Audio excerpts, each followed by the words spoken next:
First, they came up with the partnership program. I was one of the first 1,000 people on the planet to be offered it, and I turned it down. And the reason I turned it down is because one of the very first lines in the contract was, you are not allowed to disclose this to the public. So I immediately filmed myself reading the whole thing and posted it. It just seemed obvious that that was the right thing to do. Because what if I'd said yes? Then I'm no longer just expressing myself on a video medium.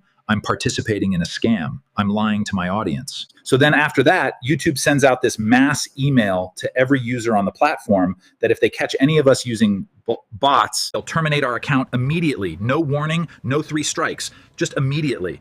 Well, so both of these measures made me mad. First, they're trying to bribe me into lying on camera. Now they're sending threatening emails to people. Like, what the hell, YouTube? So I tried to get a union started. And, well, no one that was being offered the program would listen. They just saw dollar signs. And what YouTube was offering to pay people was peanuts. But people didn't care. They didn't see the value in their content. They just thought the chance to get paid doing something that they were already doing just for fun was like a win-win.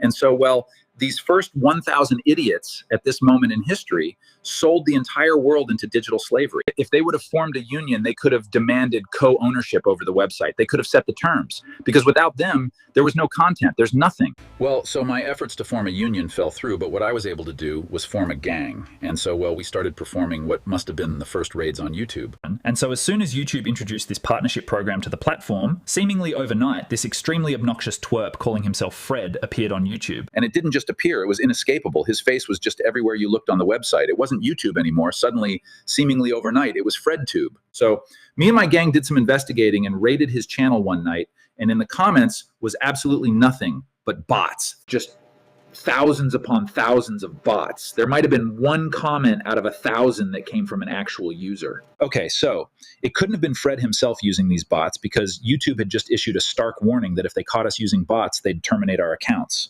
And so here they were plastering his face all over the website. So if it isn't obvious to you what was going on here, let me spell it out for you. Okay, now this is pure speculation. I haven't confirmed this, but I suspect that YouTube handpicked Fred to be the first person to quote unquote reach 1 million subscribers. And they did it for 2 reasons. One, to lure children to the website, which is a crime. That's why you don't see Ronald McDonald and the Fry Guys on TV anymore. And why they had to get rid of the playground. Cause tricking little children into begging their parents for crappy food ain't cool. And here YouTube was doing even worse. Here YouTube was using this show that was being shot and told from a kid's perspective to lure children to the website. And even worse, they were using false advertising by botting the view count and the sub count.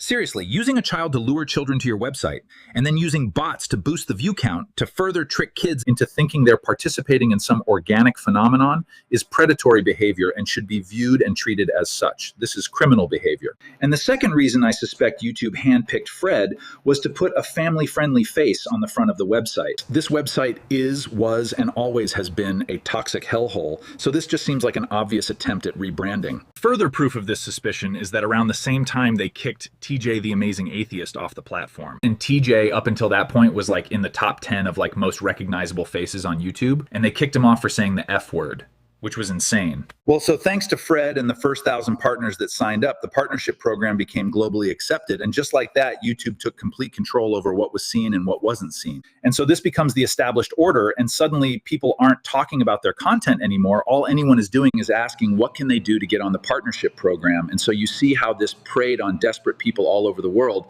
And so in come the scammers. And so then Fred grows up, and so does his audience. And Fred goes on to do like Nickelodeon movies, and his fan base are suddenly teenagers. And I suspect at this point, YouTube, in order to maximize profits, handpicked Jake Paul to be the new face of YouTube at that point. Why? Because he's an idiot. And so it's because of the partnership program that they can just do that, just move people around like pieces on a chessboard. Meanwhile, the American public doesn't even know that they're getting played.